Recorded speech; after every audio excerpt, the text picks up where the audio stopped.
मेरे प्यारे छात्र छात्राओं, आज मैं आप लोगों को अलजेब्रा टेंथ क्लास का अलजेब्रा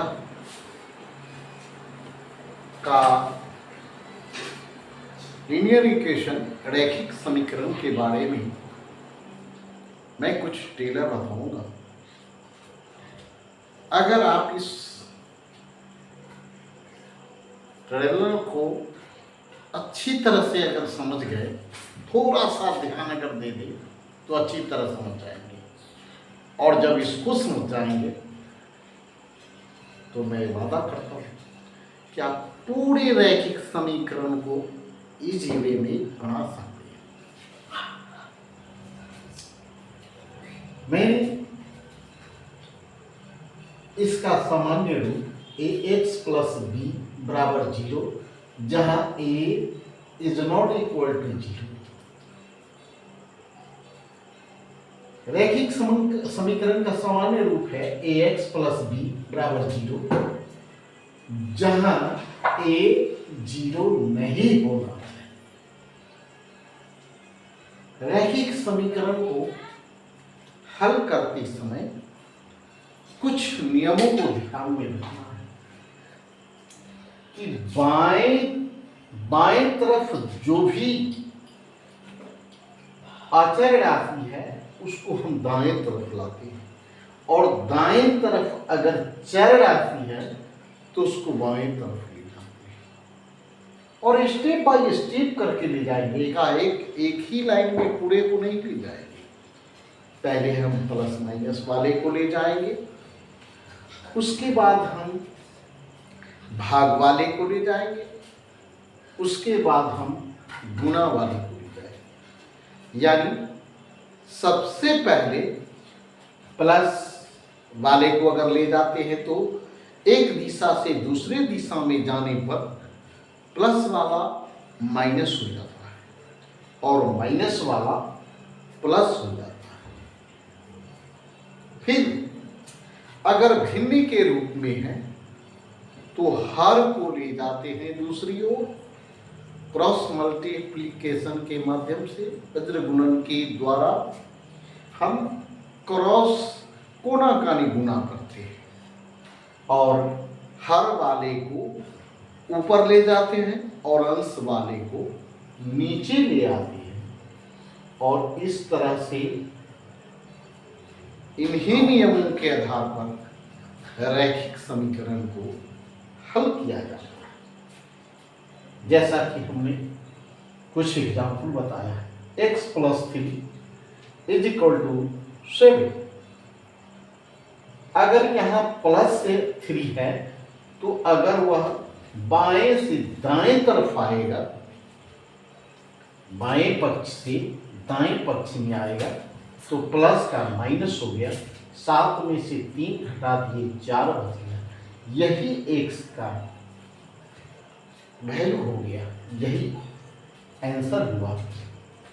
दूसरा क्वेश्चन है x minus 7 is equal to 3। यहाँ माइनस 7 है तो इधर आने पर प्लस 7, इसलिए x बराबर और 7 3 को जोड़ देंगे 10 आंसर। नेक्स्ट क्वेश्चन है 2x plus 5 is equal to 9। तो हम 2 और 5 दोनों को एक साथ इधर नहीं लाएंगे, पहले हम 5 को ले आएंगे।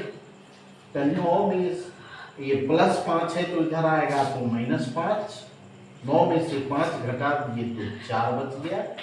इधर 2x का 2x लिखते चले गए, और 2 से 4 को काट दिया, 2 दूना 4, x इधर बच गया और इधर बच गया, तो इसका मतलब x बराबर 2। अब अगला क्वेश्चन है x बटे 3 माइनस 7 इज इक्वल टू 8। तो x बटे 3 को हम रहने देंगे और माइनस 7 को इधर लाएंगे, तो माइनस 7 इधर आएगा तो प्लस 7 होगा, क्योंकि मैंने नियम में ही बतला दिया कि प्लस वाला एक तरफ जाएगा तो माइनस होगा, माइनस वाला दूसरी तरफ जाएगा तो प्लस होगा। गुना गुना वाला आएगा तो भाग होगा, भाग वाला आएगा तो गुना होगा। तो 8 और 7 15 हो गया। और x यह बटा में है तो कोना का नहीं गुना करते हैं, तो 3 से ऊपर गुना करेंगे, 15 में 3 से गुना करेंगे 45 हो गया। नेक्स्ट क्वेश्चन है 7x/8 + 9 = 60। तो ये +9 है तो इधर आया तो -9। अब हम 16 में से 9 घटा दिए तो 7 हो गए।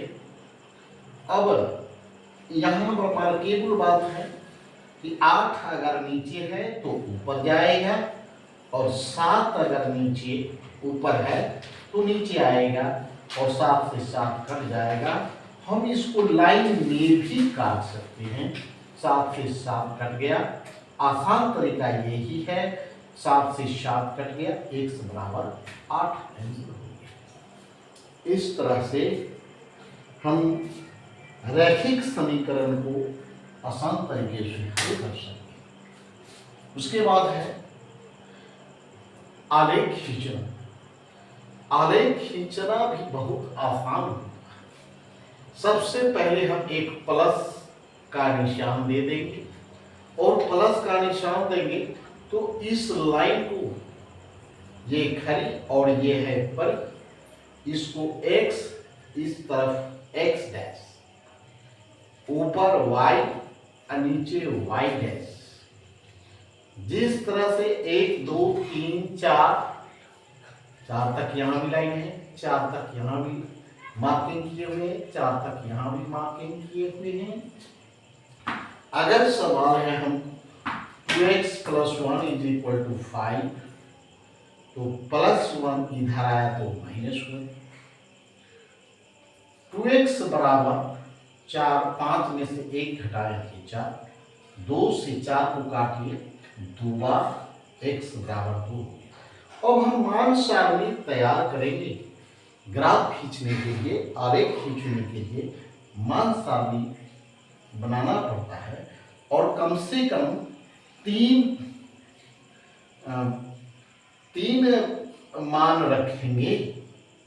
x का मान तो हमको हमेशा 2 आया तो हम हर जगह 2 रख दिए, और y का मान कुछ नहीं है तो y का मान अपनी इच्छा से बदल कर रखेंगे।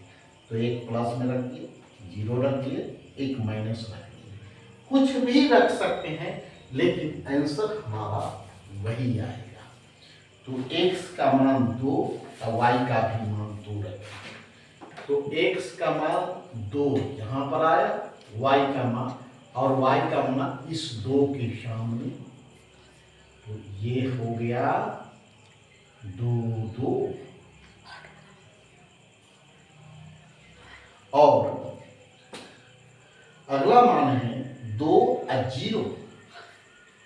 तो ये 2 है और 0 है तो ना ऊपर जाएंगे ना नीचे आएंगे, इसलिए यह हो गया 2 0। और तीसरा मान है 2 -3। तो 2 तो ये है और -3 इसके सामने आ गए, तो यह हो गया 2 -3। और तीनों बिंदु हमको एक ही लाइन में है, तो स्केल की सहायता से हम एक तीनों लाइन को मिला देंगे। यही हमारा ग्राफ हो गया।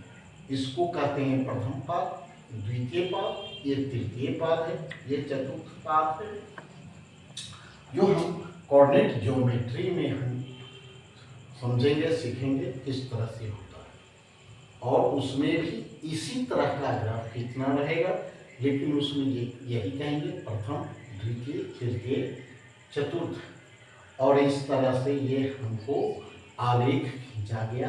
इसी तरह से हम बहुत से आलेख खींचने का प्रयास अगर करेंगे तो हमको आलेख खींचने भी आ जाएगा।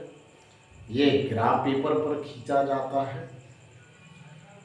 आज के वीडियो को इन्हीं बातों के साथ समाप्त करते हैं। जय हिंद, जय भारत, और लाइक सब्सक्राइब जरूर कीजिएगा।